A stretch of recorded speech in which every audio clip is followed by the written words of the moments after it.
Nottingham Forest 0, Arsenal 0. The Gunners will be really kicking themselves to an extent because I suppose at first glance they're thinking to themselves, damn, Manchester City have dropped points. We have the chance to extend our lead at the top of the table.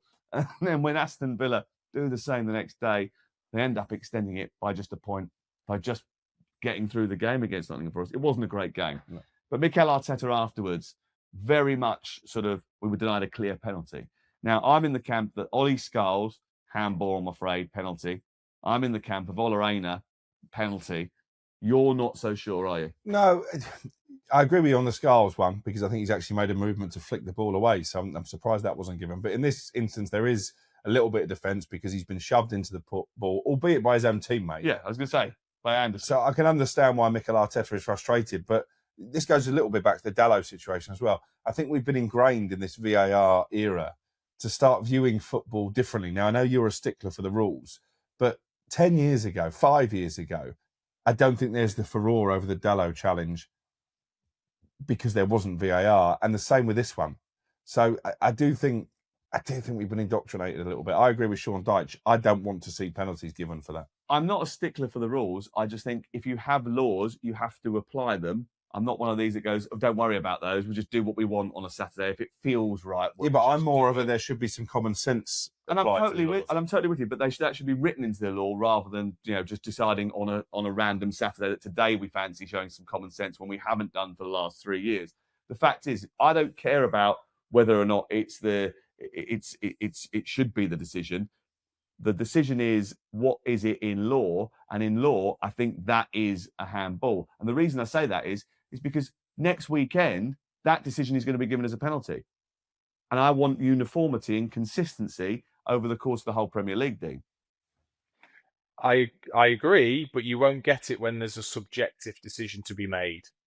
Ultimately, that it's just never going to happen because we can all have different opinions on whether we think that is a handball. Even though it's written in law, the referees will still all have a different opinion on whether they really think that is enough to give a penalty. And that's the issue with it. It isn't like an offside. These are subjective decisions that we're going to see disparities between them. And that is just very frustrating, but something we have to live with. But the reason that happens, Dean, is that they do get together and they look at all of these decisions and they say, this is one that we think is handball. This is one we think isn't handball. So when you see one like this, we should all give a penalty for this. When you see a decision which is like this, you don't give a penalty for it. So there is a bit of coaching that goes on a regular basis in camp with all of the officials.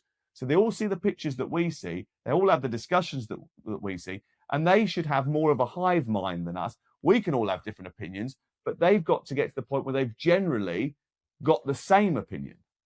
Yes, but they will continue to have meetings throughout the season. So if there is a decision that makes, that everyone is up in arms with, they will probably have a meeting about that. And then that may change. That's why we see rules put in place, new rules especially, come in at the start of the season, and we see a raft of it being used, and then it dies out towards the end of the season because they'll have had meetings and gone, well, actually, that's, the threshold needs to be lower or higher within that. And so we are going to see disparities throughout the season. What about the Gunners? Would they be kicking themselves about that game? They could have extended their lead to 9 points, or will 7 points do? It feels as if 7 points will do, and again, I guess it depends how you want to view it, whether your glass is half empty or half full. Ultimately, it's an extra point on the board. It's another tough away fixture that they've managed to get through without losing, which I think is important when you probably look at some of the tough games that the other two, Aston Villa and Manchester City, have still got to play. They're managing their way to the Premier League title is exactly how I see it from Mikel Arteta, because you can tell there's still some caution in their performances. Yes, we went to the Arsenal-Liverpool game, didn't we, which was 0-0. And I think I said after the match, I feel like that game in particular, was Arsenal being strategic, cautious, a little bit more pragmatic, and methodically plotting their way through the season. They decided that day that they didn't need to go for it and win that match in particular because Aston Villa and Manchester City had dropped points the night before. So they could still maintain their level of margin of advantage over those two just by getting through that match. And kind of like this weekend, I know they were a little bit disappointed with the penalty and they think they should have done a little bit more. But they got through it. They got the point. They'll move on to the next game and then they'll just keep plotting their way through this season. And then eventually they'll think they've done enough to get the title. And they know that the teams below them are going to keep slipping up. You know, Aston Villa, Dean talked about fatigue. They looked really short of options yesterday when they were chasing an equaliser. They brought on a left-back and a teenage midfielder. Manchester City obviously have got a lot of absentees at the moment as well. So, yeah, I think Arsenal, you're right. They will just try and be calm and pragmatic, as you've said, and pick up enough points to make them uncatchable. What got us really annoyed yesterday, actually, Dean, was this idea that Aston Villa had loads of kids on the bench and had sold Daniel Marlon in the previous week. You know, this idea that PSR almost keeps you in your box. It's like Aston Villa have done so well to get to a point where they are competitive in the Premier League. Newcastle have come from almost being relegated 3 or 4 seasons ago to winning a trophy, to getting in the Champions League and being competitive at the top end of the Premier League. But we just won't let you spend enough money to really cause problems for our big boys who we're keeping at the top end of the Premier League. And I think that has really hampered the division this year. Yeah, it stinks. It feels wrong. And I think it was so obvious in the summer when Eddie Howe and Newcastle tried everything they could to bring in a top striker. They did, one with great potential, and they brought in Johan Visser.